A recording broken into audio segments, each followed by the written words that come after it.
গণজাগরণ মঞ্চের আলোচিত মুখ লাকি আক্তারকে আটক করেছে যৌথ বাহিনী। চোখেঙ্গানে সালা রাপ্পা রাপ্পা অ্যাকশন একটা সাইন দেন চ্যাপ্টার ফিনিশ। এই 3-0 তত্ত্বের জন্য আপনারা আজকে একটা কথা শুনে রাখেন, অলরেডি কথা হচ্ছে ডক্টর ইউনূস আরেকবার যদি নোবেল পাওয়া যায়, যারা তারা দেখতে পারেন না তারা আর ঘুমাইতে পারবেন না। ইউনূসকে বুঝতে হলে সেই জ্ঞান আপনার থাকতে হবে। কোন পুকুরের মাছ কোন পুকুরের চা সেটা দেখার বিষয় এখন হয়ে দাঁড়িয়েছে। আজকে এমন একটি নিউজ এসেছে বাংলাদেশের মানব জমিন পত্রিকায়। আমি এই জন্যই বললাম কোন পুকুরের মাছ কোন পুকুরের চা, যে শাহবাগীদের বিরুদ্ধে, ফেসিবাদের দোসরদের বিরুদ্ধে, স্পেশালি ফেসিজমের ভিত্তি যেখান থেকে স্থাপিত হয়েছিল সেই গণজাগরণ মঞ্চের পৃষ্ঠপোষক কিংবা গণজাগরণ মঞ্চের মূল কারিগরদের বিরুদ্ধে 12 ঘন্টার মধ্যেই একটা ঐতিহাসিক ঘটনা ঘটে গেল। একটা বিরাট সুখবর। লাকির মতো বা লাকির সেই শাহবাগী দোসরদের মতো, সন্ত্রাসীদের মতো, ফ্যাসিবাদের সেই দোসরদের চেহারাগুলো আবার আমাদের দেখতে হচ্ছে কেন? ছাত্রদল, ছাত্র শিবির সহ আমাদের যত বিপ্লবের চেতনার স্পিডের ভাইরা রয়েছেন, ঐক্যবদ্ধ হন। একটা শাহবাগী ফ্যাসিস্টকে আমরা শাহবাগে নামতে দেব না, আর যদি নামতে পারে তাহলে খবর আছে। এইসব শাহবাগীরা যদি স্বরাষ্ট্র উপদেষ্টা পদত্যাগ চাইছে, স্বরাষ্ট্র উপদেষ্টা যদি একটা পশম তারা ছিটতে পারে, আমরা দেখবো এইসব শাহবাগীরা। এটা ওই আওয়ামী লীগের পুলিশ না, যে আওয়ামী লীগের পুলিশের সময় যে আওয়ামী লীগের পুলিশের গায়ে হাত তুলে মানুষ আলহামদুলিল্লাহ বলতো, এখন এটা বাংলাদেশের পুলিশের গায়ে হাত তুললে ওদের একটার হাত থাকবে না। বর্তমান সরকারের পাশে কি কেউ নাই? বাংলার জনগণ কি নাই? আছে। কারা আছে? আমি তো মনে করি শিবির আছে, এনসিপি আছে, জামাত ইসলাম আছে। আসসালামু আলাইকুম প্রিয় দর্শক, বর্তমান সময়ের বাংলাদেশের রাজনৈতিক প্রেক্ষাপট বা রাজনৈতিক পরিস্থিতির উপর বিশ্লেষণ করে আপনাদের সামনে কিছু গুরুত্বপূর্ণ ভিডিও ফুটেজ নিয়ে হাজির হয়েছি। এমনকি যারা ভিডিওটি অন করেছেন তারা ভিডিওটি না টেনে সম্পূর্ণ মনোযোগ সহকারে দেখবেন, তাহলে ভিডিওর মূল রহস্য বা আসল ঘটনাগুলো জানতে বা বুঝতে পারবেন। তো প্রিয় দর্শক, আমি আর বেশি কথা বাড়াবো না, চলুন দেখে আসি সেই আজকের কাঙ্ক্ষিত ভিডিওগুলো। তবে তার আগে বলি, যারা এখনও চ্যানেলটি সাবস্ক্রাইব করেননি তারা সাবস্ক্রাইব করে পাশে থাকা বেল আইকন বাটন ক্লিক করে দিন, আর যারা ইতিমধ্যে সাবস্ক্রাইব করে রেখেছেন তাদেরকে অসংখ্য ধন্যবাদ। তো চলুন দর্শক, একটা লাইক দিয়ে আমরা ধারাবাহিকভাবে সকল ভিডিওর বিস্তারিত আলোচনা দেখে আসি। শাহবাগীদের বিরুদ্ধে, ফেসিবাদের দোসরদের বিরুদ্ধে, স্পেশালি ফেসিজমের ভিত্তি যেখান থেকে স্থাপিত হয়েছিল সেই গণজাগরণ মঞ্চের পৃষ্ঠপোষক কিংবা গণজাগরণ মঞ্চের মূল কারিগরদের বিরুদ্ধে শিবিরের বর্তমান নেতৃত্ব এবং এক্স শিবির যখন সোচ্চার হয়েছে, তার 12 ঘন্টার মধ্যেই একটা ঐতিহাসিক ঘটনা ঘটে গেল। যদিও এটা কোইন্সিডেন্ট, কিন্তু এটা শিবিরের একটা যুগান্তকারী সফলতা, একটা বিরাট সুখবর। দর্শক, যে শাহবাগীদের বিরুদ্ধে এক শিবির এখন এক প্রকার যুদ্ধ করছে, যে শাহবাগীদেরকে ঠেকানোর ঘোষণা দিচ্ছে এবং শাহবাগীরা আবার কায়েম হওয়ার চেষ্টা করছে, সেই সময় শাহবাগীদের মুখপাত্র, সেই কুখ্যাত গণজাগরণ মঞ্চের মুখপাত্র ইমরানের সরকারের বিরুদ্ধে গ্রেপ্তারি পরোয়ানা জারি করা হয়েছে। দর্শক, স্পষ্ট যেই সময় ঢাকা বিশ্ববিদ্যালয়ে উত্তাল লাকি আক্তারের গ্রেপ্তারের দাবিতে, সেই সময় ইমরানের সরকারকে যে গ্রাউন্ডে গ্রেপ্তারি পরোয়ানা জারি করা হয়েছে, ওই গ্রাউন্ডে লাকি আক্তার গ্রেপ্তার হতে পারেন, স্বাভাবিক। অতএব শিবির শাহবাগীদের বিরুদ্ধে সোচ্চার হওয়ার 12 ঘন্টা যেতে না যেতেই এই সুখবর আসলো। ইমরানের সরকারকে পুরোই ধরতে পারবে না, কিন্তু শাহবাগীদের বিচার যে এদেশে হচ্ছে, শাপলা চত্বরের গণহত্যার বিচার যে হবে, আল্লামা সাঈদীর রায়ের প্রতিবাদে জনগণের স্বতঃস্ফূর্ত বিক্ষোভের বিরুদ্ধে যে গণহত্যা হয়েছিল, তার বিচার যে হবে, প্রধান উপদেষ্টাও বলেছেন, সরকারের পক্ষ থেকে বলা হয়েছে, ট্রাইব্যুনালের কার্যক্রম শুরু হয়েছে। এটাই একটা বিরাট সুখবর। এদেশের ইসলামপন্থী আপামর গণতান্ত্রিক জনতা তারা শাহবাগের বিরুদ্ধে, কিন্তু শাহবাগের বিরুদ্ধে লিডিংয়ে আছে শিবির, কারণ শাহবাগের মূল ভিকটিম শিবির এবং জামাত। এই জন্য সবচেয়ে বড় বেশি খুশি হওয়ার কথা শিবিরের ইমরানের সরকারের গ্রেপ্তারের সংবাদে। বিরাট সফলতা এটা। লাকি আক্তারও গ্রেপ্তার হতে পারেন বলে আমার বিশ্বাস। তবে হ্যাঁ, আমার মনে হয় না যে লাকি আক্তারকে জাস্ট এই পুলিশের উপর হামলা বা মবক্রিয়েট এই অভিযোগ গ্রেপ্তার করবে তা না। একেবারে লিগাল প্রসিডিউরে গ্রেপ্তারি পরোয়ানা জারির মধ্য দিয়ে লাকি আক্তারকে গ্রেপ্তার করা হতে পারে। তবে তার লাকি আক্তার এর মধ্যে পালিয়ে যাওয়ার চেষ্টা যদি করে থাকে বা ইত্যাদি, সে রাস্তা সরকার বন্ধ করে দিবে। এটা আরেকটা সফলতার ইঙ্গিত। শাপলা চত্বরে গণহত্যা, শেখ হাসিনা, ইমরানের সরকার সহ 9 জনের বিরুদ্ধে গ্রেপ্তারি পরোয়ানা। ধীরে ধীরে এর মধ্যে লাকি আক্তার ইনক্লুড হবেন। 2013 সালের 5 মে রাজধানীর মতিঝিল শাপলা চত্বরে হেফাজতের সমাবেশে গণহত্যার অভিযোগে সাবেক প্রধানমন্ত্রী শেখ হাসিনা ও গণজাগরণ মঞ্চের মুখপাত্র ইমরানের সরকার সহ 9 জনের বিরুদ্ধে গ্রেপ্তারি পরোয়ানা জারি করেছে আদালত। আমরা বলেছিলাম তখনই, এদেশে একদিন শাহবাগীদের বিচার হবে, ন্যায় বিচার হবে, শাহবাগী ফ্যাসিজমের বিচার একদিন হবে। শাহবাগ আমাদেরকে কথা বলতে দেয়নি। এই শাহবাগ কায়েম হওয়ার পর 12 বছর আমরা কিচ্ছু বলতে পারিনি। আমাদেরকে ডিহিউম্যানাইজ করা হয়েছিল। শত শত মানুষকে গুম, খুন, হত্যা, আয়নাগর, এগুলো সবকিছুর বৈধতা উৎপাদন করেছিল শাহবাগ, ভিত্তিপ্রস্তর স্থাপন করেছিল শাহবাগ। আজকে তাদের বিরুদ্ধে গ্রেপ্তারি পরোয়ানা জারি হচ্ছে। গ্রেপ্তার হবে, বিচার হবে, রায় হবে। শাপলা গণহত্যার দায়, আল্লামা সাঈদীর রায়ের প্রতিবাদে জনগণের বিক্ষোভের বিরুদ্ধে যে গণহত্যা, তার বিচার এই বাংলার মাটিতে হবে ইনশাল্লাহ, দেখবেন। এটা অকল্পনীয় ছিল, আমরা বলেছিলাম যে বিচার হবে, হতেই হবে, রক্ত কথা বলবে, বলছে কথা।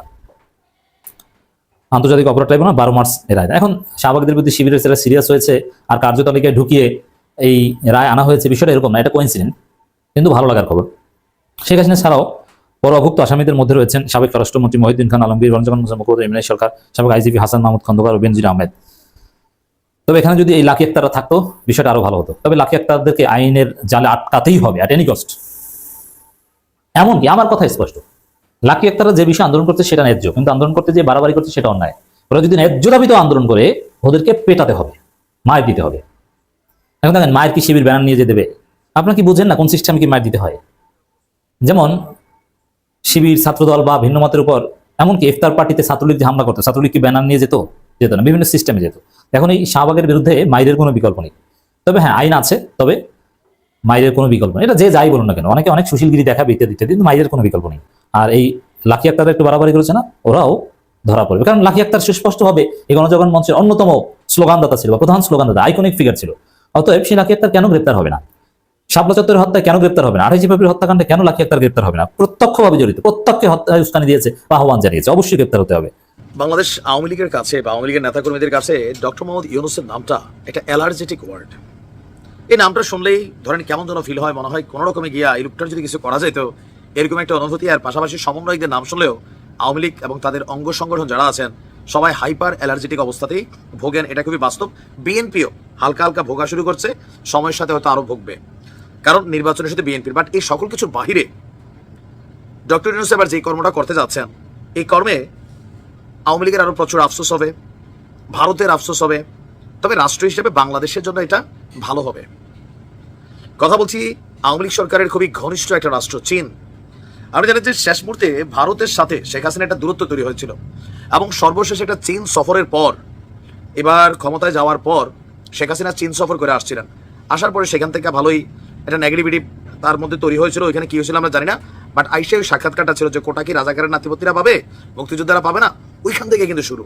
সেই চীন ডক্টর মোহাম্মদ ইউনূসকে নেওয়ার জন্য আস্ত বিমান পাঠিয়ে দিতে রাজি, বাট কোনো রকমে ডক্টর মোহাম্মদ ইউনূসকে তারা নেওয়ার জন্য সর্বোচ্চ চেষ্টা করেছে।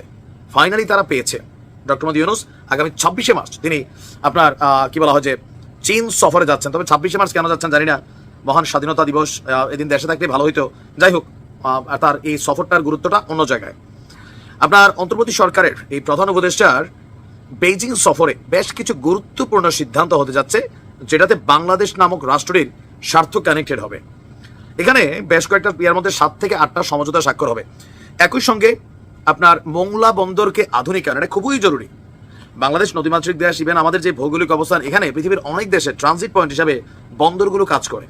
সো এই যে বন্দরগুলো কাজ করে, সমুদ্রের নাব্যতা অভাবের কারণে গভীর সমুদ্রে বন্দর ব্যবস্থা করা লাগে, সেখান থেকে আবার লাইটার জাহাজে মালামাল অনেক সময় আনা লাগে। তো এই যে সার্বিক ব্যবস্থাটাকে অত্যাধুনিক করার জন্য চীন একটা বড় ধরনের বিনিয়োগ করবে। একই সঙ্গে এই সফরে রোবট ফিজিওথেরাপি পুনর্বাসন কেন্দ্র এবং চট্টগ্রাম ও রাজশাহী বিশ্ববিদ্যালয়ে কনফ্লুসিয়াস ইনস্টিটিউট স্থাপন সহ বেশ কয়েকটি গুরুত্বপূর্ণ সিদ্ধান্ত হতে যাচ্ছে। সবকিছু ঠিকঠাক থাকলে 26শে মার্চ দুপুরে চীনের উদ্দেশ্যে ঢাকা ছাড়বেন। কেউ কেউ বলছেন চীন নিজস্ব বিমান পাঠাবে ডক্টর মোহাম্মদ ইউনূসকে নিয়ে যাওয়ার জন্য, যেটা বাংলাদেশে কখনো আর ঘটে নাই সম্ভবত কোনো সরকারের বেলায়। আর চীনের হাইনান প্রদেশে একটা প্রোগ্রাম হবে যে আপনার বোয়াও ফোরাম ফর এশিয়া, সেখানে যোগ দিবেন ডক্টর ইউনূস। সম্মেলনের উদ্বোধনী প্লেনারি সেশনে বক্তব্য দেন। এছাড়া প্রধান উপদেষ্টার সঙ্গে চীনের স্টেট কাউন্সিলের এক্সিকিউটিভ ভাইস প্রিমিয়ার দিং ঝুজিয়াং এর বৈঠক হবে। 28শে মার্চ বেজিং এর great hall of the people, সেখানে চীনের প্রেসিডেন্ট শি জিনপিং এর সাথেও বৈঠক হবে। একই দিনে হুয়াওয়ে কোম্পানির উচ্চ প্রযুক্তি সম্পন্ন এন্টারপ্রাইজ প্রদর্শন করবেন। 29শে মার্চ চীনের বিখ্যাত বিশ্ববিদ্যালয় পিকিং ইউনিভার্সিটি তাকে সম্মানসূচক ডক্টরেট ডিগ্রি প্রদান করবে এবং সেখানে তিনি বক্তব্য রাখবেন। পরে বেজিং থেকে চীনের একটি বিমানে ঢাকায় ফেরার কথা রয়েছে। বলা হচ্ছে যে আপনার চীনের প্রেসিডেন্টের বৈশ্বিক উন্নয়ন উদ্যোগ একটা প্রোগ্রাম আছে, সেখানে আপনার আরো অনেক আলোচনা হয়তো বা হবে। বাট এটা দুই দেশের মধ্যে ব্যবসা বাণিজ্য দ্বিপাক্ষীয় সম্পর্ককে আরো উচ্চতর স্থানে নিয়ে যাবে। তবে চীন বড় কঠিন খেলা খেলে। এই মুহূর্তে ভারতের সাথে যেই দূরত্বের জায়গাটা আছে, সেই জায়গাটাকে সাইজ করতে চীন আপনার এই ভূমিকা নিয়েছে। আরো বেশ কিছু চুক্তি হবে যেগুলো ভারতের জন্য ঝামেলার কারণ হবে। ড্যাম নির্মাণ সহ অনেক আলোচনা এখানে আছে। যাই হোক, যেই সফর, যেই স্বার্থ, যেই কর্ম দেশের জন্য কল্যাণকর, আমরা এটাকে সাধুবাদ জানাই। আশা করি এই সফর সফল হবে।